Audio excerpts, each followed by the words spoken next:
like to call the Thursday, July 10th, 2025 Sutter Local Agency Formation Commission meeting to order. First order of business is a roll call, please. Chair Baumgarten, Here. Commissioner Baines, Present. Commissioner Chapdelaine, Here. Commissioner Elphick, Commissioner Munger, Here. Commissioner Ripley, Commissioner Stevens. All right. If you could all please join me in rising in a Pledge of Allegiance led by Commissioner Munger, please. Ready? Pledge. I pledge allegiance to the flag of the United States of America and to the republic for which it stands, one nation, under God, indivisible, with liberty and justice for all. Thank you. I'd like to go slightly off agenda here and welcome Mr. Ripley to our commissions. Nice to have you here representing special districts. Okay. Next item on the agenda is the minutes. Looking for approval. So moved. Second. I had a move. It was, had a motion by Commissioner Munger, second by Commissioner Baines. All those in favor signify by saying aye. Aye. Any opposed? Hearing none, item number 2 passes unanimously. Item number 3, public comments. Members of the public are invited to address the commission on any matter of interest to the public that is not on the agenda for a period of time not to exceed 5 minutes. Pursuant to the Brown Act, the commission cannot take any action on items not listed on the posted agenda, but may add to a future agenda matters brought up under the public comments for appropriate action at a future meeting. Is there anyone who has a public comment not related to an item that's currently on our agenda? All right, seeing none. Going to our next item, business item, item number 4, LAFCO 24-002, consideration possible approval of a municipal service review, MSR, and sphere of influence, SOI, update for fire service and emergency medical service providers in Sutter County, including county service areas C, D, F, G, the cities of Live Oak and Yuba City, the Meridian and Robbins Sutter Basin Fire Districts, and by County Ambulance Company. The Commission will consider making determinations as required by Government Code Section 56425 and 56430 for each fire agency provider. All right, I'm going to turn this over to Mr. Libby.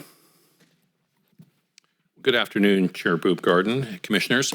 So traditionally, LAFCO has looked at individual agencies. This was a first opportunity for LAFCO to look at a group of agencies kind of holistically countywide. And it's a great way to see how districts interact with one another and frankly, the challenges that each one faces. So we started this MSR process about a year ago. Your commission appropriated the money last fiscal year for us to go down this path. We went through an RFP process, selected a consultant, and basically after the start of last fiscal year, July 1st, 24, we started working on that process, and it's culminated in today's public hearing. Now our consultant, RSG with Plan West Partners, they're going to be doing a presentation for you in a moment.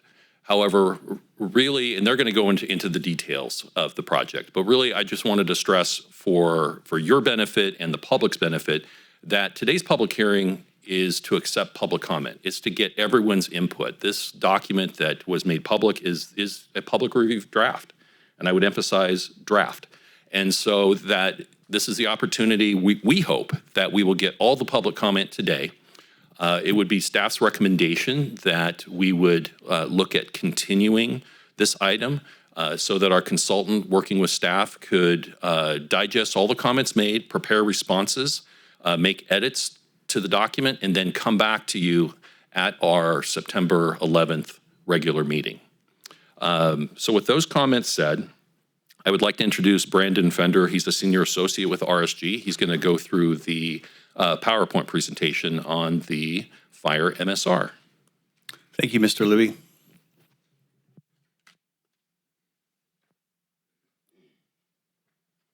Are we live? All right.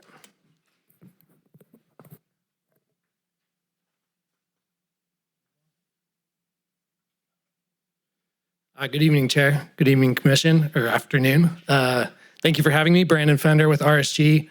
I'm a senior associate along with Bill Gillespie here. We prepared the MSR and SOI update for countywide fire and emergency medical services. RSG is a planning consulting firm. We work with LAFCOs throughout California. We also do real estate, economic development, housing services primarily for local agencies. PlanWest is a planning, land use, environmental, economic, transportation, and community planning services contractor. And part of our team from PlanWest is also an executive officer by contract with other LAFCOs around California. Bill joins us from a long career in the fire service, so he brings a lot of technical expertise to the team.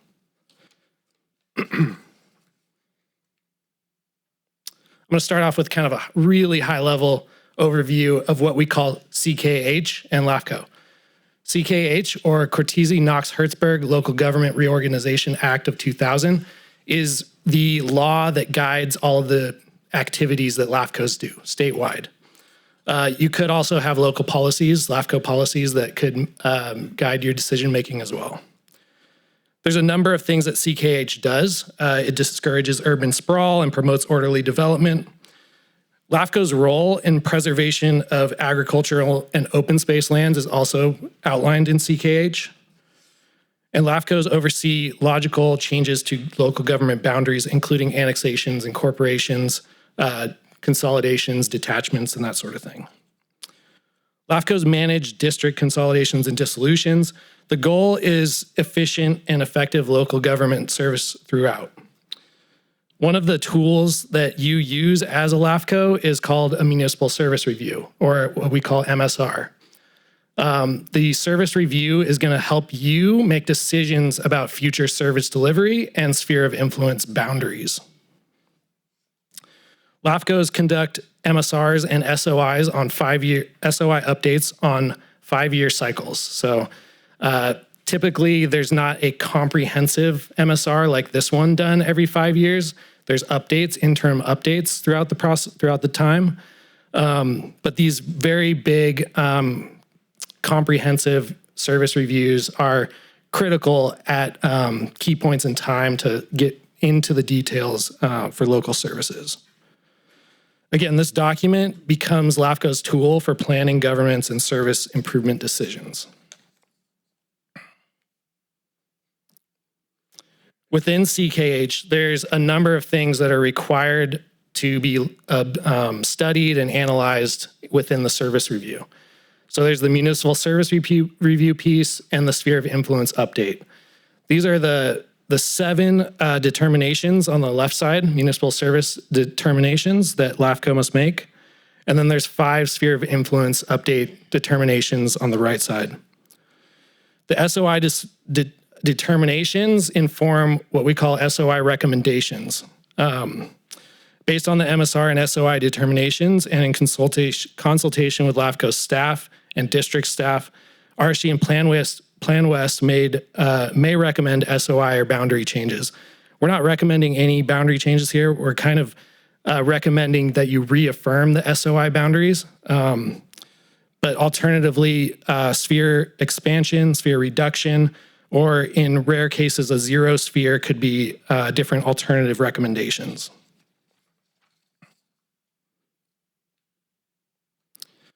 Now into the countywide fire and EMS MSR. We studied 8 fire protection and emergency medical service providers countywide. That included 2 cities, 2 fire protection districts, and the 4 CSAs, or county service areas. LAFCO retained RSG and PlanWest to prepare a fire and EMS MSR and SOI update almost a year ago. Roughly a year ago, we had the kickoff meeting for this MSR. Data collection began shortly thereafter in August of last year. I'll go through kind of the data collection process on the next slide. Agency interviews were held between November and February of 2025. The MSR was circulated to the affected agencies for review and comment earlier this year. And then the MSR was published to LAFCO's website last month. And here we are today with the public hearing.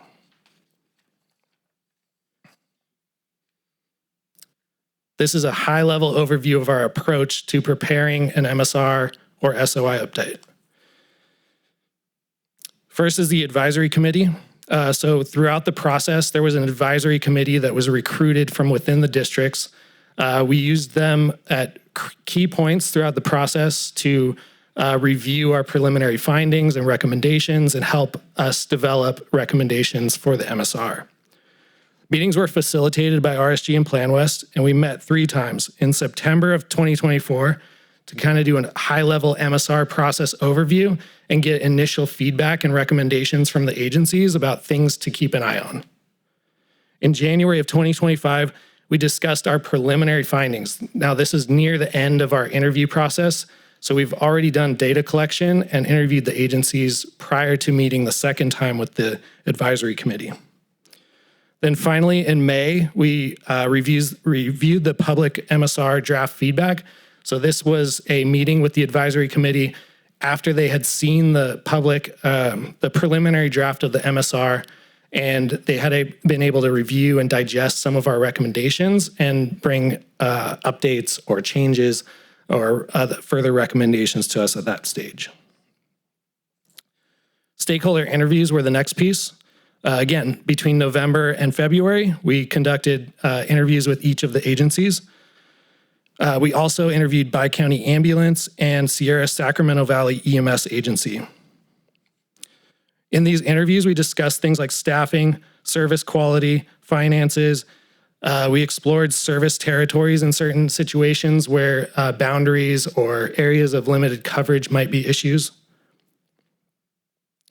Next, we had data collection and analysis. So we collect demographic data from census and ACS, financial data from audits, budgets, the state controller's office, and the county auditor. And I do want to emphasize at that point that this is a year-long process.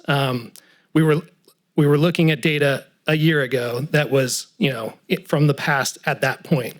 So some of the data in the MSR reflects that snapshot in time, this last year essentially, as to when data was available to us. GIS mapping was also utilized throughout the process to look at service boundaries, where service was provided, the sphere of influence boundaries, as well as disadvantaged unincorporated communities, which I'll talk about in a few moments here. The service review included review of response times, staffing levels, organizational and structural operations, equipment and facilities for each of the agencies, apparatus and conditions of those apparatus and facilities, governance, accountability and transparency. And then the fiscal review, relying on the audits and budgets of each agency. We reviewed revenues and expenditures, historical special assessments or taxes, things that are both in place now and that failed in the past, ballot initiatives that were successful and unsuccessful. Next several slides, I'll go through the key MSR determinations. These are outlined in the introduction to the report. And again, these are designed to meet the requirements of CKH, so they're organized under the categories in the law. The first one is growth and population projections. I'm not going to go into great detail here, but you see the Sutter County population there on the slide, forecasted nominal growth through 2029, 0.03% countywide. Live Oak has the highest growth rate of 0.4% annually. And then I do want to acknowledge, because Sutter Point is still in process, it's not, they haven't broken ground necessarily yet. Things like Sutter Point and Bogue Stewart? Sorry if I'm mispronouncing it. Those things are not necessarily reflected in the census data yet and the forecasts that are available to us. Over the next several years, those will probably start being reflected as build-out begins and they start showing up in local, regional, and state forecasts. Disadvantaged unincorporated communities, this is the next section outlined in the law. So we're required to look at what we call DUCs commonly. So there's 6 DUCs identified in Sutter County. They're identified here in both light and dark red. The 4 of the 6 that are classified as severely disadvantaged are the dark red areas. And then CSAF, Yuba City, Sutter Basin Fire Protection District, those are the agencies that are providing services to those ducts.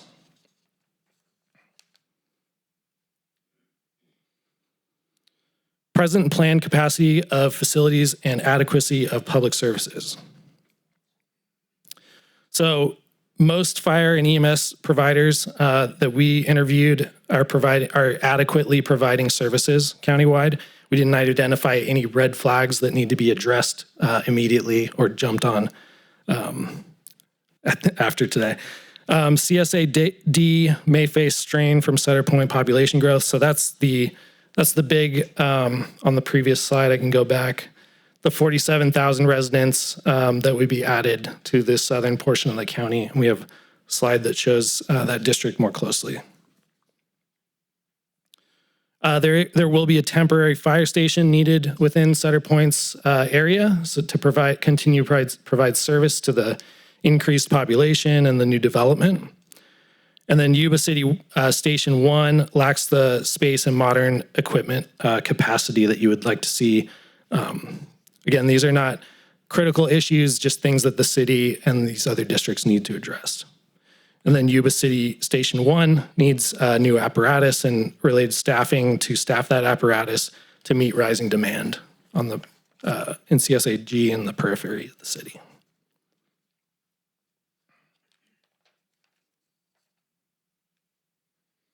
Continuing on the same CKH topic here, CSAF Station 8 may benefit from relocation approximately 6 miles to the south, so there's kind of a gap in coverage. This may improve service delivery to the southern part of the county. Meridian Station 65 is undersized and in a floodplain, which presents challenges with improvements and expanding the station going forward. Robbins Station 45 lacks the space for all apparatus. So in some cases, and we've seen this in other parts of the state as well, it's not a uncommon issue. So the apparatus is being stored at alternative facilities or outdoors. And then some Sutter Robbins FPD equipment is stored offsite due to space limitations. I think that there's an apparatus being stored at a volunteer's facility, for example, in that case. Financial ability to provide services is the next section of CKH. And at the moment, most of the service providers can fund current and future fire and EMS services. So that's kind of the snapshot the next couple of years here. And today, we believe that these agencies are they're not flourishing necessarily, but they're surviving from a financial perspective. And again, like a lot of these issues that I'm identifying today, these are not specific or isolated here in Sutter County. These are things that fire is dealing with statewide and nationally as well. Live Oak is currently exploring a parcel tax to fund services long-term. This is a common way for agencies to fund fire services throughout California. Yuba City faces a $400,000 annual deficit for CSAG. That means they're delivering roughly $400,000 more services to CSAG than they're receiving through that CSA contract. And then Yuba City has utilized its SAFER grant for staffing stability. Again, fire agencies are statewide are relying on grant revenues to fund services, not uncommon. They're not property tax, right? That's why we pointed out it's not necessarily a perfectly stable future revenue source.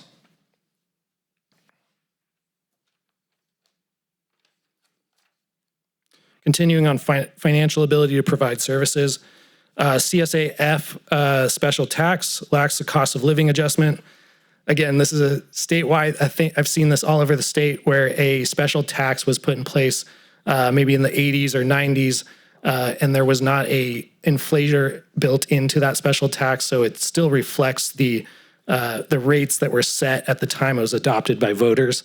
And today, with the way that the cost of fire service has grown since then, those taxes are simply not as effective as they were when they were adopted.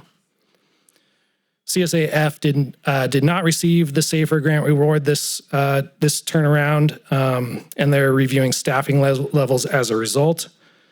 CSAF has relied on federal grant monies from Sutter County. And then CSAG has limited financial flexibility, so they're not running surpluses and maintaining high reserves. They're just limited in terms of financial ability there. Meridian and Robbins districts show signs of fiscal strain. Again, costs have grown at an unsustainable pace when you put them in the context of the California property tax system, the way that fire districts are funded. Opportunities for shared facilities. Some of these are not necessarily opportunities looking forward. They're being taken advantage of today. The first one, Live Oak, City of Live Oak contracts with Sutter County for fire services, and the county's utilizing Live Oak's station number 5. So this is a sign of good collaboration between government entities. Yuba City provides fire and EMS services to CSAG. Again, similar effective collaboration between government agencies. CSAC and D share volunteer fire leadership. Again, effective, sign of effective collaboration. CSAF manages the administrative duties for CSAC and D. Consolidation could be a possible thing to consider for CSAC-DF going forward in the future. That's not a decision that you make through an MSR. It's something that would have to be studied in more detail, but we do think that is worthwhile to look at in the future. Meridian and Robbins face volunteer recruitment challenges. Again, it's not an issue specific to Sutter County. This is something that everybody that's providing fire services, especially volunteer fire services throughout the state, is dealing with and beyond the state. We consider consolidation with Sutter County Fire as a potential way to resolve that or improve those conditions going forward. Countywide standards of response coverage study is an alternative, is kind of a next step that could be utilized in that case to dig deeper into these kind of consolidation recommendations. And Bill has a lot of experience with these. If we have any questions or want to delve into those a little bit further, I'll call Bill up to the mic. Accountability for community service needs. So all of the providers that we studied are holding regular, accessible public meetings. So they're meeting the Brown Act. This is a measure, a benchmark of their governance and accountability. Some agencies are publishing audits and budget information, and we say some because a couple of them we were unable to obtain audits, and in one case, audits were only kept in hard copy. They weren't publicly available on the district's website. And that's Meridian FPD. They only keep audits in hard copy format, and we recommend that they should digitize those financial audits for transparency. And then it's required, state law requires that those audits be published on the website. Robbins Fire Protection District audits could not be obtained through this process.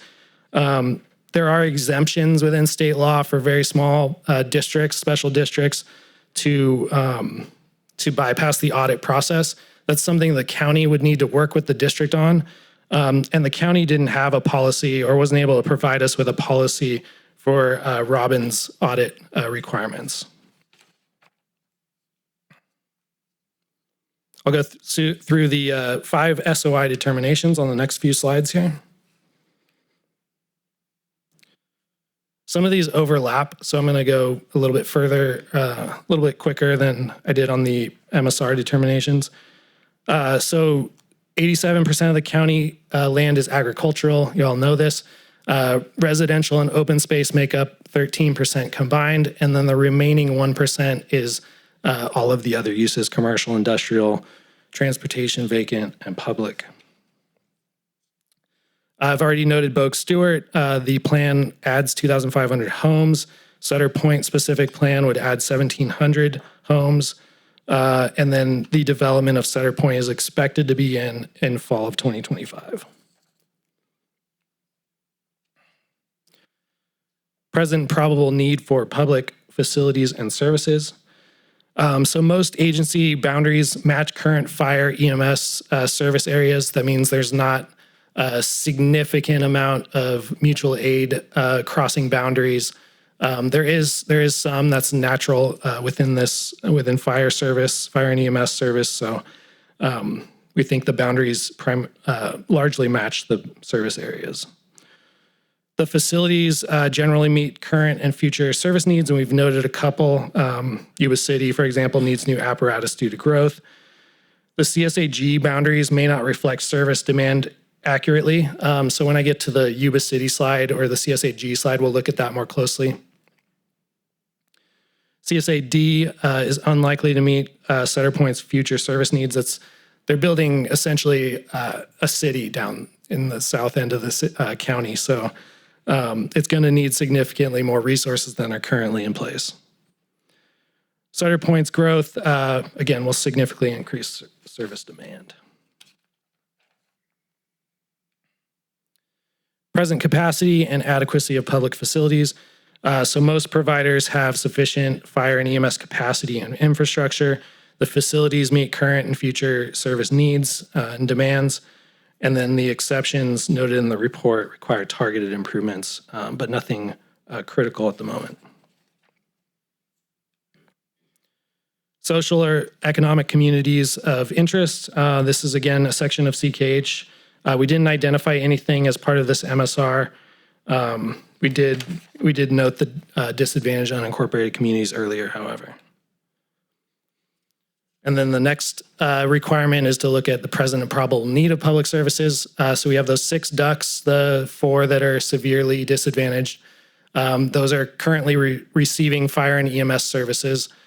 And then the infrastructure is currently adequate for providing services to those ducts, and there's no immediate service capacity concerns for those ducts. And I'll note that ducts they're more important to look at from a municipal service perspective when you're studying a city, for example, and they're providing things like water or wastewater or storm water retention.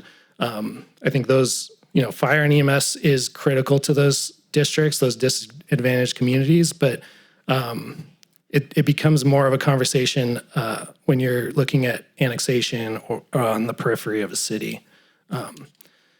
All of the ducts, again, are covered with fire service. I have a slide for each of the district that we'll go through, each of the agencies and service providers. So City of Live Oak, no key MSR determinations, and our MSR or our SOI recommendation is to affirm the city's existing sphere of influence that's shown in red here on the slide.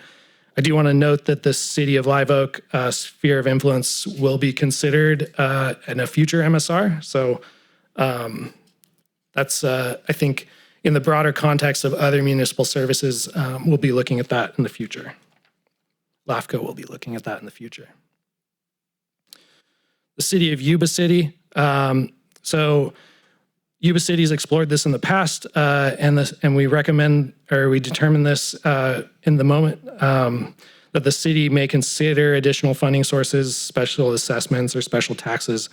And then the city should work to track incidents and services that are provided to CSAG.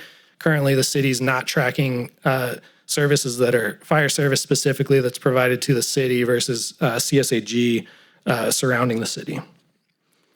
And then key SOI recommendations. The city or LAFCO may consider adopting a fire or EMS only sphere of influence for your CSAG. That's merely a way to formalize CSAG as Yuba City's current, future, intended service boundary. So the city's SOI doesn't include all of CSAG at the moment, and it's currently providing the fire service to CSAG. So as it currently stands, the sphere of influence doesn't necessarily match the service area. But I mean, it's working fine the way it is, but this is a consideration for LAFCO to make.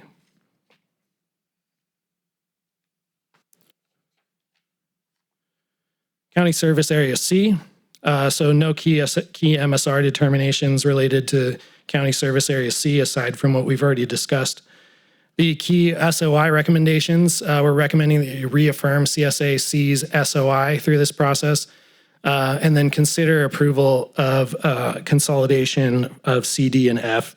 Again, this would take additional study, and LAFCO would have to receive a completed change of organization application from the district.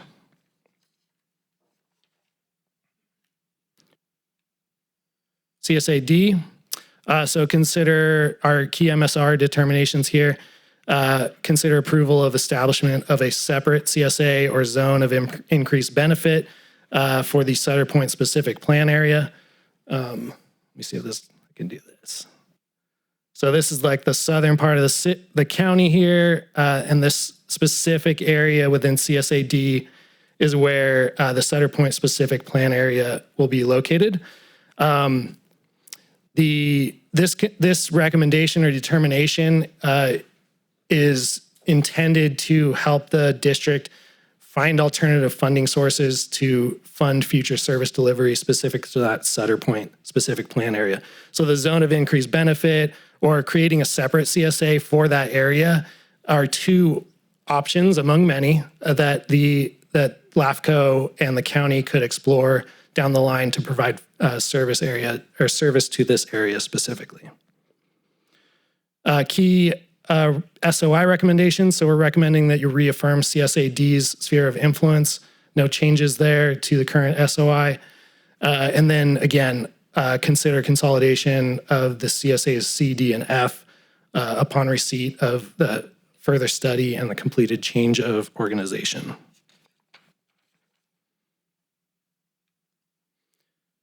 CSAF, so the key determination here is to explore increasing its existing special assessment via a voter-approved ballot initiative. This is the one that specifically doesn't have the built-in inflators, so it's a little bit, it's not effective or as effective as it was when it was adopted. In terms of key SOI recommendations, we're asking LAFCO to reaffirm the CSAF sphere of influence, so no changes to the existing boundary. And then again, the same recommendation regarding future consideration of consolidation that would require further study and a completed change of organization application. CSAG, key MSR determination here is to consider approval of or establishment of a zone of increased benefit due to the comparative higher population density within CSAG. This would help fund future service delivery to this area. This is one of, again, many options that the county and LAFCO could explore to provide increased revenue to the CSA to improve and continue services into the future. And then we're asking LAFCO to reaffirm the CSAG SOI as part of this process. This is the sphere of influence and district boundary that I noted earlier. When we see a squared off boundary like this in a district, it kind of sets off alarms or raises red flags that, the service area boundary may not reflect the actual district boundary as it is today, because development doesn't happen in linear patterns like this, typically in large linear patterns like this. So the existing boundary having a squared off edge around Yuba City like this may not reflect the existing service area. And again, that would require further study to figure out what the appropriate boundary of CSAG should be. And standards of response coverage study may be one way to do that.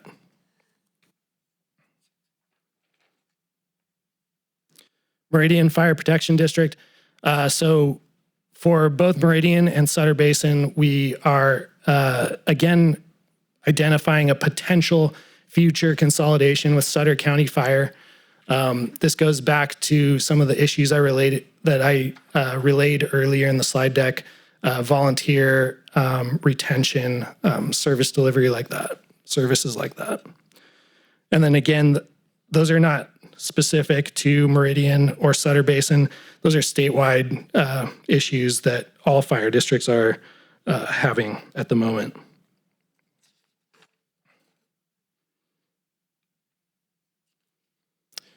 Oh, did I? And then again, reaffirm the Meridian FPD sphere of influence, so no changes proposed to the boundary of the district.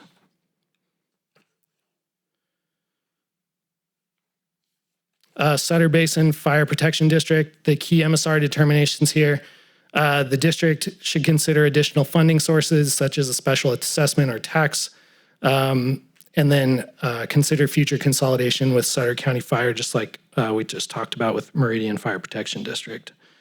Again, the key SOI recommendation here is to reaffirm the sphere of influence, so no changes to the existing boundary of the district. Our report also includes other recommendations. So these are outside of CKH. And this was part of our review and interview of the existing ambulance transport service provider. So there's additional details within the report. But two of the key recommendations related to that are to initiate a competitive bid process for the next ambulance transport service provider agreement. The existing contract ends at the end of 2026. A competitive bid process would promote transparency, facilitate opportunities for enhanced service and cost efficiencies and capabilities. And it allows for an opportunity to assess alternative service providers. And if the existing service provider is identified through that process, it could help solidify that the current service provider remains the most effective and efficient option for providing this service going forward. The other recommendation here is the 4 public safety answering point systems, or PSAPs, in Sutter and Yuba counties are encouraged to continue working towards consolidation of the 4 dispatch centers. This is not a new recommendation. Yuba County has a federal engineering 2023 consolidation study report that makes these recommendations. And there may be updates since we reviewed this document, but at the moment we're encouraging the Yuba and Sutter counties to continue moving forward with those recommendations. Some of it may have already been implemented. And I'm about to lose my voice, but I'm here for questions. Again, Brandon Fender with RSG, Bill Gillespie is here in the front row, and we're happy to answer your questions, and I will hand it back to Doug. Thank you, Mr. Fender. I think what we'll do is we'll first take questions from our LAFCO commissioners or comments, and I would start with you, Mr. Chapdelaine. Nothing at this time. Thank you. Commissioner Baines? No questions at this time, thanks. Commissioner Munger? And no questions. Information. Commissioner Stevens? Not at this time. Ms. Elphick, thanks for joining us. Hurts me to say so, but not at this time. Okay. Mr. Ripley? Not at this time. Well, that leaves me. I do have some questions or comments. First, thank you. You may want to be, or Mr. Gillespie. Is it Gillespie or Gillespie? Gillespie. Okay, Chief.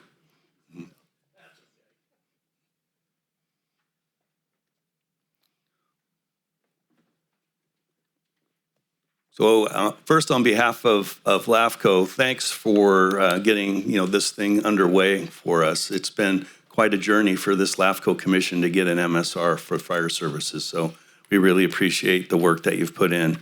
My comments, I've got about 7 of them. Some of them I've already submitted, but I just wanted to follow up based upon the presentation.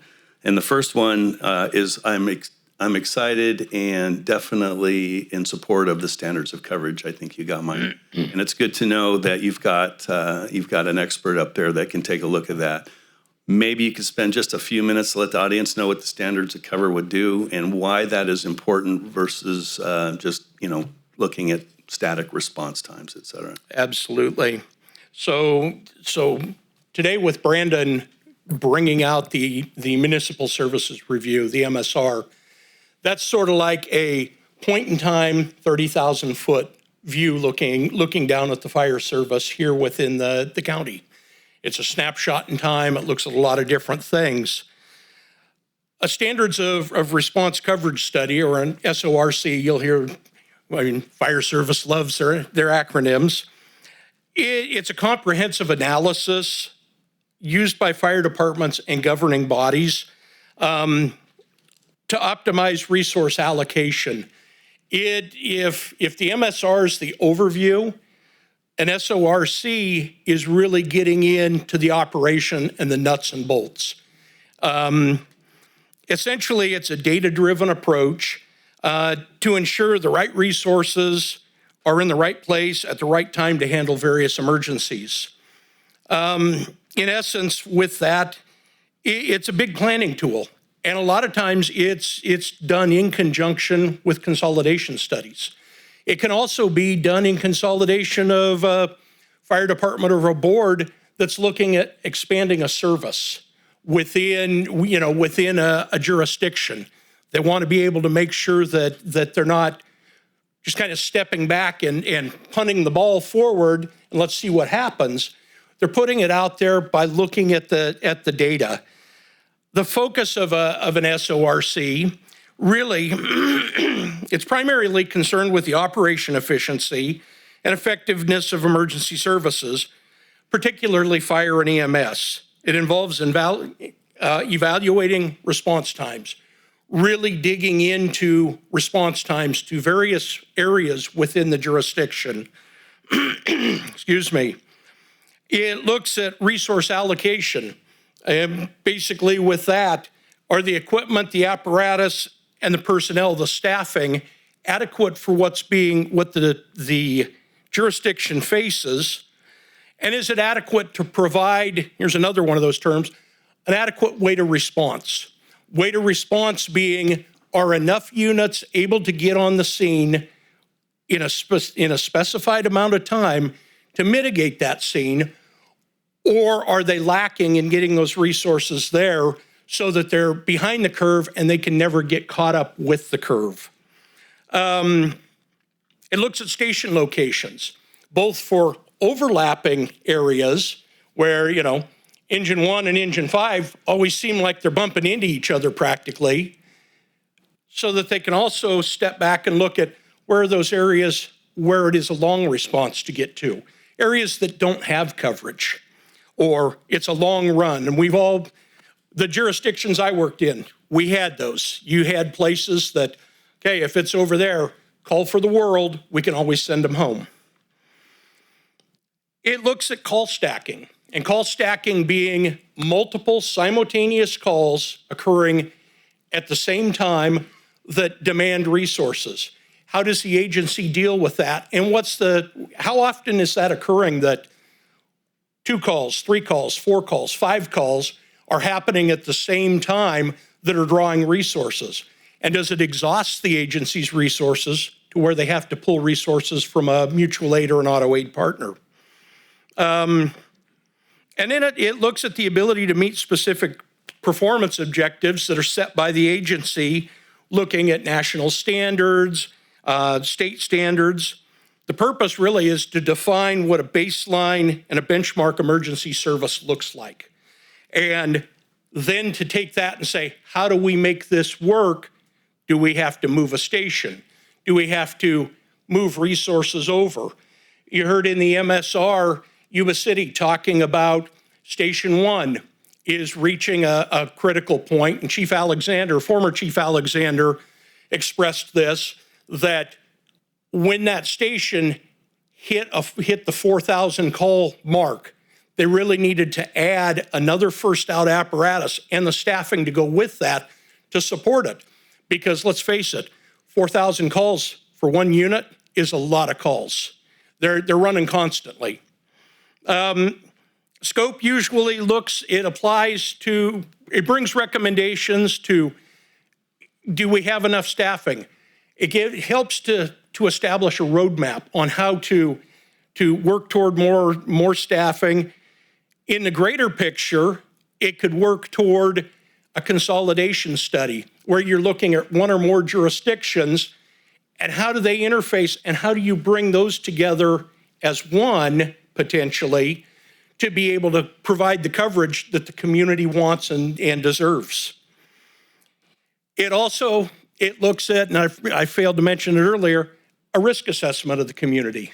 When I was in Eureka, California, up on the coast, one of the risk assessments at the time, we thought, why are they wanting us to catalog throughout the city, 30,000 people at that point, why do they want us to catalog all 3-story residential structures, 3-story and above? Well, they were looking at ladder response and number of people to be able to get adequate fire attack to an upper floor. So the SORC is really that next step. The MSR is the umbrella looking down to give us a snapshot today, or as the data was brought in. The SORC helps us take that step forward if jurisdictions determine, yes, we want to explore consolidation, or yes, we want to explore adding services, or if a department is seeking fire department accreditation. It's a big part of the accreditation process to be looked at and say, okay, this department meets these standards and can provide that service. Answer your question, Chair? Yes.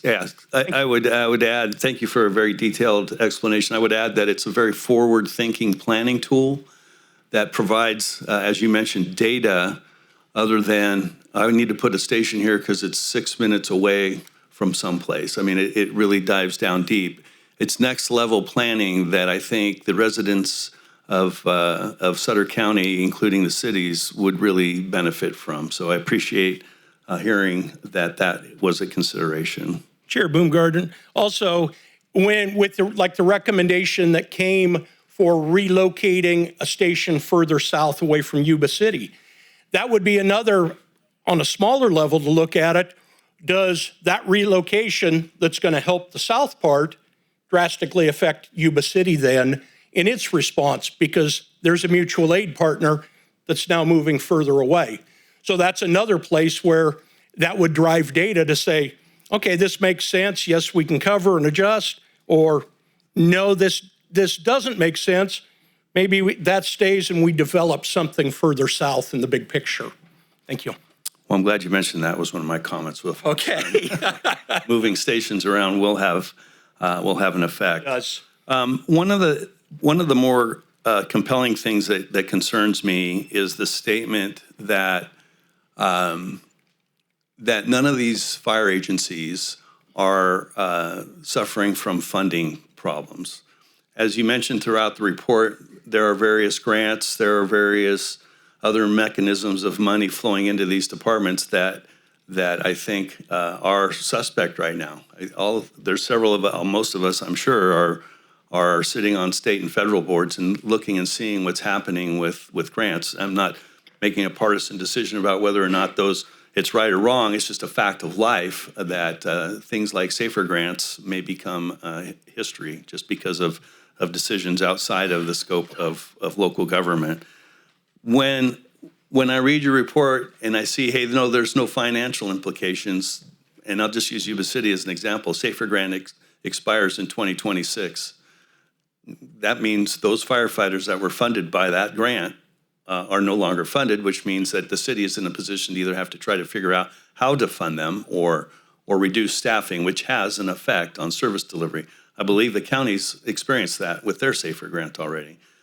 So I guess I would say, from my point of view, is it really factual to say that none of these departments or all these departments are doing okay right now, when in fact, I think if I'm looking down the road, I'm not so sure that they are. Yeah, I think I mentioned early on that we don't see any of the agencies or service providers really flourishing necessarily. They're not flush with money. They don't have huge reserves set aside to handle catastrophic events if anything happened. But they are functioning at the moment. So they are sustaining the service that they're able to provide at the moment. But like you mentioned, yeah, there are a number of issues and concerns to keep an eye on.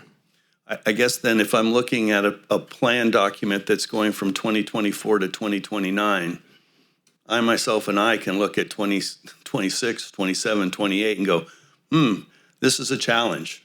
And it just seems to me that it would be more reflective of the current state of financial wherewithal within Sutter County, at least, to maybe not say things are going to be okay, because we don't know.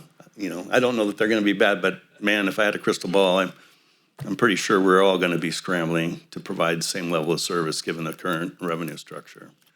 The last thing I have is, it seems to me that in a county of 99,000 people, which by definition isn't really even a small city, that there wouldn't be some discussion, and I'm curious to hear why, of consolidating fire service throughout the county. And I know that probably wouldn't happen in a 5-year horizon, but it seems to me that that's a question that makes sense to me going forward. We have had some consolidation in this county. We are watching it happen in Yuba County next door and other places across the state. Just wondering why that didn't enter into a paragraph or so in this MSR in regards to putting everything together.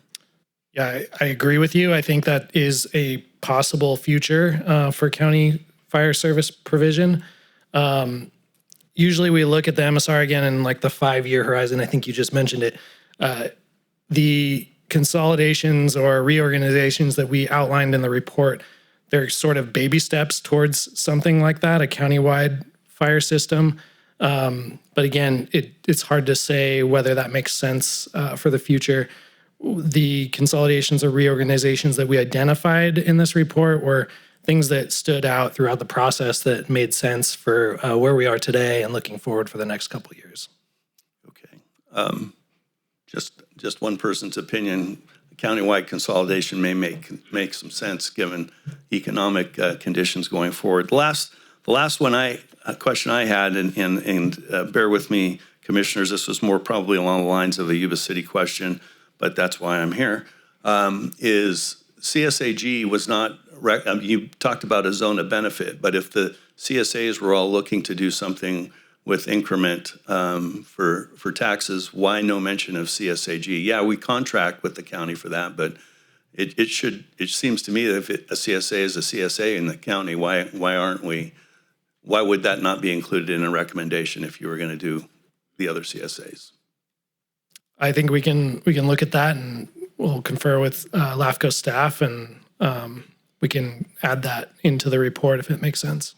I appreciate that. Before we turn it over and open up the public hearing, any questions or comments? Okay. All right. So we are going to open up a public hearing. I don't have the language in front of me. Hold on. I talked too long, I think.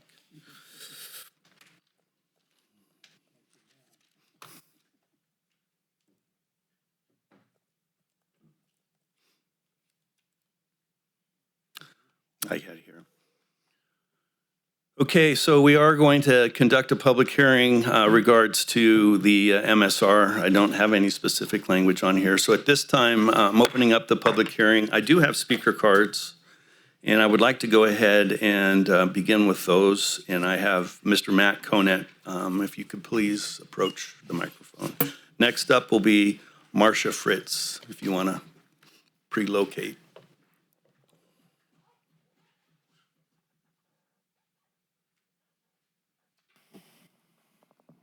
Good afternoon. First of all, I'd like to thank you for finally getting the study done. I was chairman when we started this many years ago, and it took us quite a while to get here, and so I'm glad we're finally getting a report. And then I would agree with Commissioner Baumgartner that we do not have adequate funding for fire. And I'm very concerned about countywide funding for fire in the future, and we need to figure out a solution to that problem.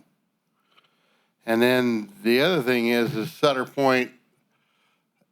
I think that we need to look at having Sutter Point as part of Pleasant Grove and East Nicholas like it presently is, because if you try to do it with Oswald Tudor, which would be the closest Area F fire station, you're more than 20 minutes away from a mutual aid.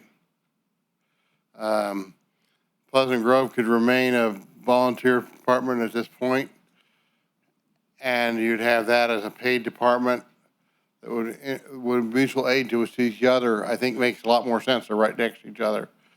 Matter of fact, Pleasant Grove Station is only maybe 3 minutes from part of Sutter Point. So those are my comments, and I'll turn it over to somebody else. Thank you. Thank you, Matt. All right, Marcia Fritz is next. On deck would be Liz Cervantes. Hi, thank you. I'm Marcia Fritz. I live at 5341 W. Rigo Road in South Sutter County. And prior to her death, my mother, whose home I now live in, was given life support several times by the Pleasant Grove Fire Department. She was grateful and very grateful her whole life. Last year, Forbes ranked Maine as #1 in emergency response. California ranked 43rd out of 45 states that were looked at by Forbes. More than 90% of Maine's fire departments are volunteer, fully volunteer. Aside from Hawaii, California has the fewest volunteer fire departments in the nation. Maine is largely rural, just like Sutter County, and smaller communities rely on volunteers to provide essential services. Volunteer firefighters in Maine save significant money, as career firefighters are very expensive. The Sacramento Metro Fire Department was my department before I moved to Sutter County, and they formed in 2000 and consolidated 19 different districts and became the 7th largest district in California. It was a complete financial disaster. Within 2 years after consolidation, the fire station closest to my home in Orangevale was closed. What happened is they had a new board overlook the fire district, and that board changed everything to map to the highest paid firefighter in the area, and they also immediately provided retroactive pension benefits. Today, a 10-minute ambulance ride in Sacramento County costs $1,500.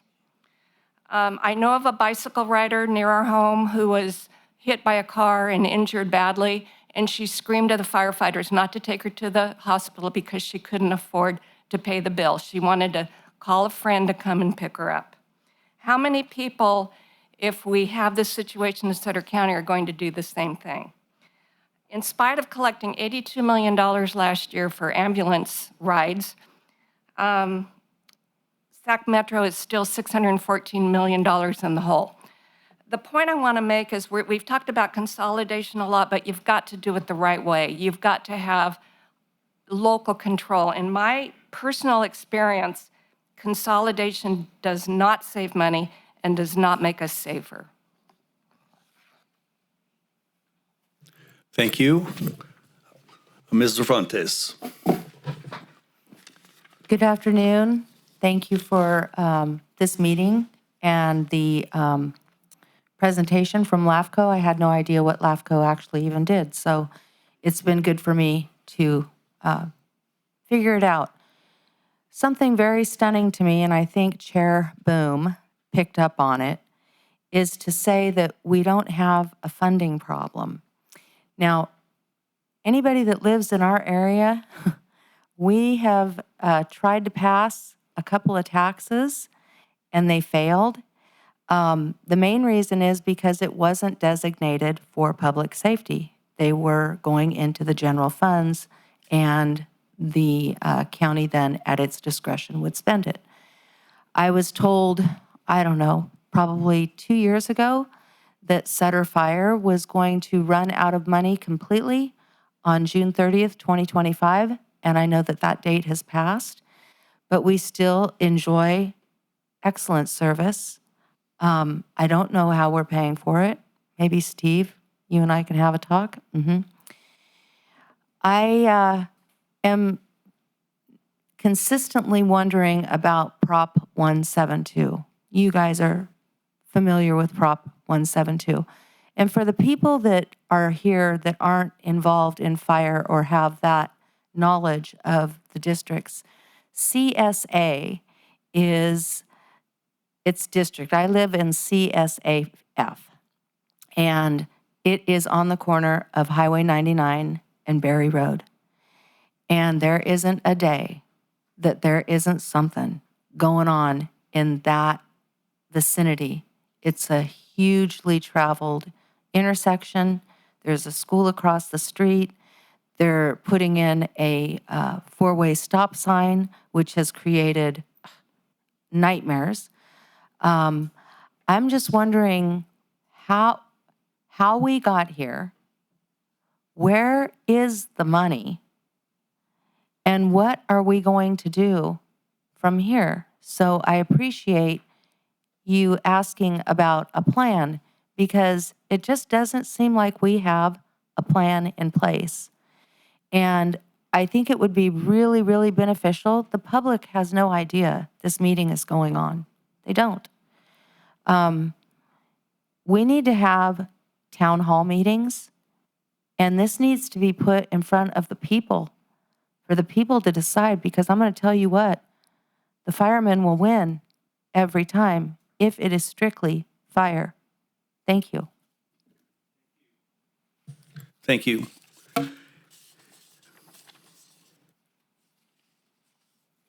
Lindsay Moore, you're next up, please. Thank you.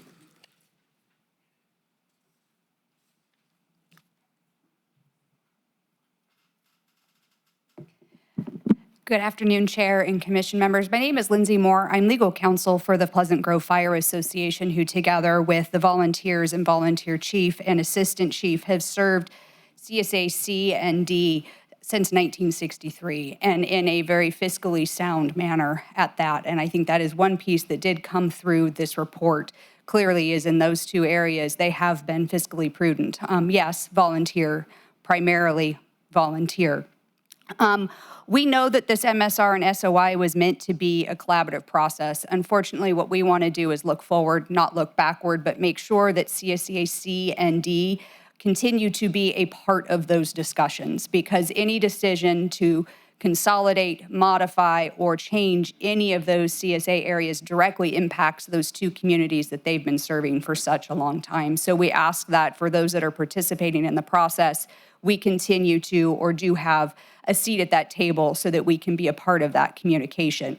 We also wanted to ask, and I heard coming from Mr. Libby that this was the recommendation from staff as well, that we wait and not take any formal action on the report that's before you today. And that's because in our review of it, some of the data just simply isn't correct. And when you see a recommendation for consolidation of service areas that's based upon, or the recommendation is based upon the number or the low call volume and or consolidation of administrative services, when the call volume and the description of how those services are shared aren't accurate, to me that means that report needs to go back, be re-reviewed with the accurate information. I did submit a letter on behalf of Pleasant Grove Fire. I believe each of you received that.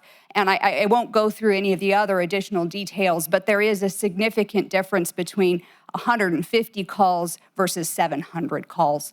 To me, that goes from a low call volume to not significantly high, of course, not 4,000, but definitely more than 100 to 200 calls. So we ask that additional time, effort be placed into that report. And to me, it seems, or to the agency itself, seems very premature to be making recommendations on consolidations when we know that Sutter Point and other development is coming.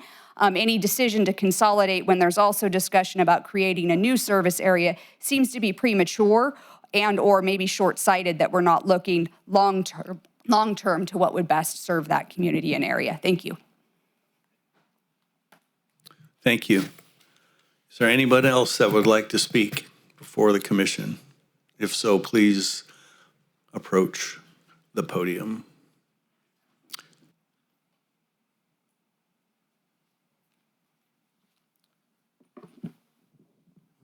Good afternoon, Honorable Chair and Board. Steve Smith, County Administrator for Sutter County. I just wanted to thank the LAFCO Commission, I should say, commissioners, and RSG, is it, for not finally on them. It was another company. Let's clarify those statements from earlier that they got it done in a timely manner. So thank you. There's so much data to gather when doing this, so there's inevitably going to be mistakes. I understand this is a draft. So I submitted maybe a dozen or 20 comments, and some are just grammatical things that I noticed, and others some data things. So, but really appreciate the study. I think it helps. Just from my perspective, and I don't speak for the Board of Supervisors, but at this time I don't see a lot of just kind of to address the consolidation aspect. I don't personally see a lot of benefit when we're talking just like C and D being consolidated or C, D, and F. Plus, we have the ongoing funding problem that CSAF has. It's not to say it couldn't in the future, and I would, I think it would take a deep study. I think just like has been said, it's something for consideration, but I also understand the great pride that the communities and particularly the firefighters have in CSA, C, and D, that they've run those programs, the fire stations, since the 60s and have done a great job. So just wanted to again say thank you, and the Prop 172 issue, happy to discuss, and it's not really a LAFCO issue there, and happy to do a town hall or something on that. But again, just thank everyone for their efforts. Thank you, Mr. Smith. Anyone else? Please.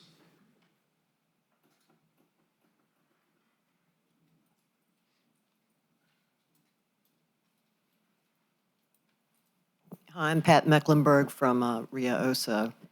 And thank you for taking the time and the study. But from listening to everything, the first thing that comes across my mind, since I live in C, and C and D are doing really well and have been, because most of that land is agriculture, there's not going to be a lot of growth.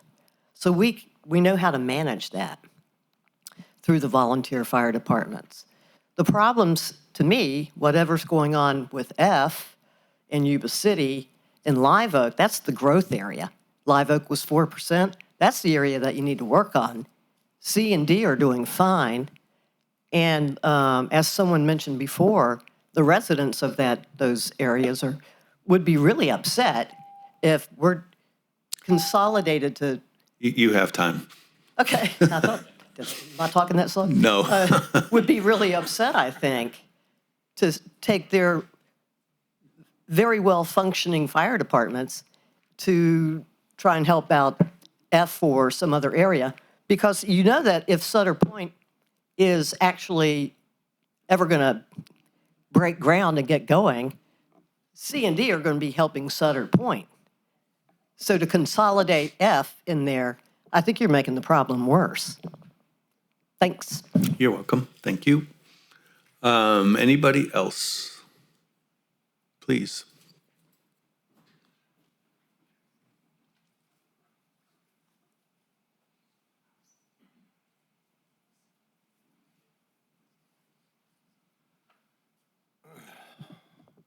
Hello, my name is Brad Merriman. I work for Sutter County Fire. I'm at the East Nicholas Station full-time.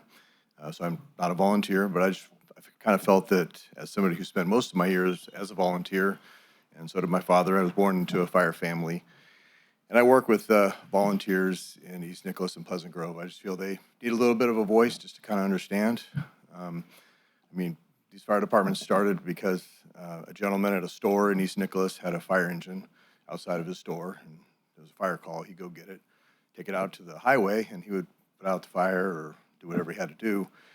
that engine got destroyed on Highway 70 back in the early 60s. So farmers got together as volunteers, local citizens, to help their fellow man. And that's kind of what this is all based on. This is still what we have. We still have people that have full-time jobs. They just want to come help out. And we actually have a lot of people on our department now that don't live in Pleasant Grove and East Nicholas. They live in other places, but they're still dedicated to our areas. Even though they don't really owe us anything necessarily, they're still very dedicated. And we're fortunate enough to have a volunteer fire chief, Marty Vinson, who unfortunately could not be here today, who's probably one of the most dedicated guys I've ever worked for. I just wanted to make sure that he had a little bit of a voice. Okay, thank you. Appreciate that. Anybody else? Okay. Go ahead and close the public hearing and bring it back to the commission. Any comments? Through the chair, when this MSR was done, was the growth, and I know we've talked of it a little bit, but actually looked at the population increase between now and the next 5 years? Well, I would prefer that RSG answer.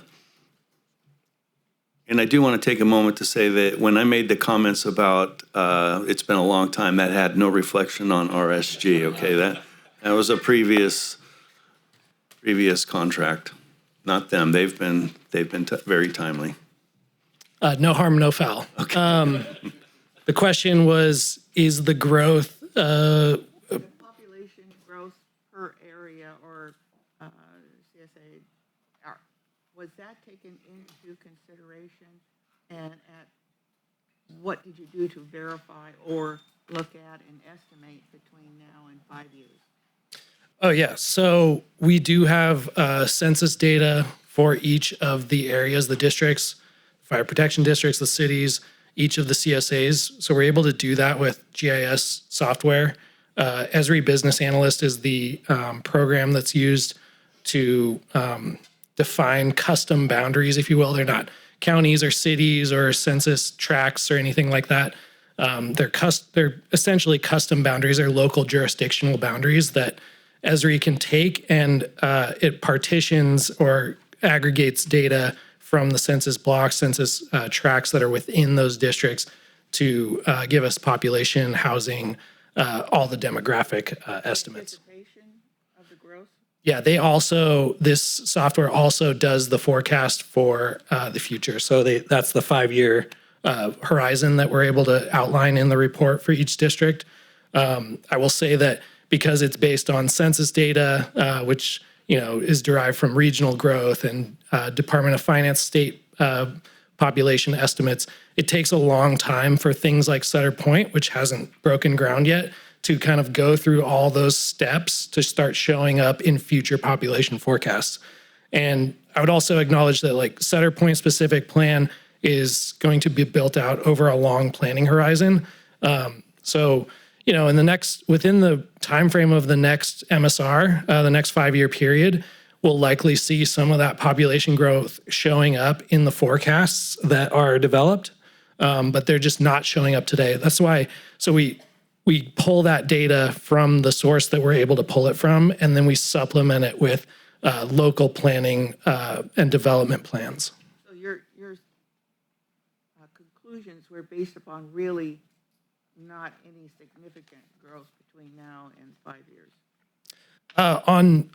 In terms of what the census and what Esri is forecasting in the near future, they're not showing any population growth, essentially. It's flat or slightly declining or slightly inclining. But we don't rely on that entirely, is what I'm saying. We consider the growth, the Sutter Point specific plan or Bogue Stewart specific plan. We consider those things additionally in addition to reviewing the census data. Okay, I was just concerned, and if we have enough funding within these individual fire departments to meet that, even though you don't show it on paper as a growth, we know there is growth, and there will be growth in the next 5 years. So I just try to figure that one out. Any other questions? Yes. Yeah, a couple comments. First of all, with C&D, I've been down to Pleasant Grove a couple times and visited with the fire departments. And just one thing I want to say is when we talk about service and everything else, I've never seen or heard any better dedication than the firefighters down there to their areas and the pride that they feel in dealing with that area. And they do a terrific job from everything I've read and heard. I do have a couple questions. One is in the report, making the move 6 miles south on Station 8. One of the things I think about that's very important is that school right there in that area. If there was ever an event or any type of happening at that school, we are right there. So that's a very important point to that station. There may be need for a station elsewhere or whatever, but that's a very big asset having that facility right there at that school. Let me get my glasses on. Station or the F is my biggest problem with, along with it, I'm sure most every other commission, as far as just funding and how it's going to be funded and whatever. But, you know, I just asked the chairman before we started, you know, how we ever got in this position where there's no cost associated with increasing the, for the service and everything. We have to come up with a funding mechanism, whatever we do in consolidation or no consolidation, whatever. We have to come up with a way to increase funding for that area. It's just unreasonable. The costs just keep going up and the funding doesn't. So that's one of my points. And everybody knows that. I'm not saying anything that everybody doesn't know, but we have to take it serious and make it happen. I think that's all right now. I might come back. Okay. Anybody to my right? Nope. Anybody else to my left? Anything from Mr. Libby? Yes, thank you, Mr. Chairman. I just wanted to stress, and Brandon mentioned this in the presentation, is, any future action, this is just a report. It lays out recommendations, but those recommendations need to be accepted by the various parties. And any future action would need to be taken by either the Board of Supervisors, an independent special district, kind of working collaboratively. And so, I've heard some comments leading up to today's meeting that, hey, as far as, is this going to result in consolidation of a county service area? Well, it might make recommendations to consider it or explore it, but this report doesn't take any of those action. There would have to be a lot more effort put in by the agencies in order to make that happen. So I just wanted to say that, and then make the recommendation that we do continue this item, but we do so with the public hearing open. Thank you. Thank you. Final comment for me is number one, some of you probably know, but I started my career as a volunteer firefighter, so I have a tremendous amount of respect for the volunteer firefighters. And I know the heart and the soul and the time and the effort that they and their families dedicate to protecting their community. So I don't want anyone to think that that's not recognized, and I'm pretty sure I can convey that from this Board of Commissioners. Second thing is, I want to thank you all for being here. A lot of times when we have meetings, we don't get a lot of public participation. So the fact that we have some folks willing to engage, listen, and provide comment, I think is a great testimony to all of you. So I appreciate that very much. And with that, I would entertain a motion. Mr. Chair. I'll make a motion to continue this conversation till September 11th, September 11th. And that's leaving the public hearing open. Correct? Correct. Okay. Second. All right, so we have a motion made by Commissioner Stevens, the second by Commissioner Baines. All those in favor say aye. Aye. Any opposed? Hearing none, that we will. Chairman, if I could ask for a clarification, please, a legal clarification. You did tap the gavel and did, right? Oh, Chairman. yes, I did. Yes, you tapped the gavel and closed the public hearing. So if we could just make clear that the public hearing is reopened with the continuance. Yes. I'll take it back. Thank you for keeping me out of trouble. All right, we'll move on to item number 5, which is, and thank you all again for coming. Item, if you were here for that, item number 4. Item number 5, appoint a commissioner to serve as the voting delegate for the LAFCO Annual Conference, October 22 through the 24th, 2025 in San Diego, California. Anybody interested in serving in that capacity? I'd make a recommendation that we appoint our chairman as our representative. Wow. All right, all those in favor of sending the chairman, whoever that may be at the time,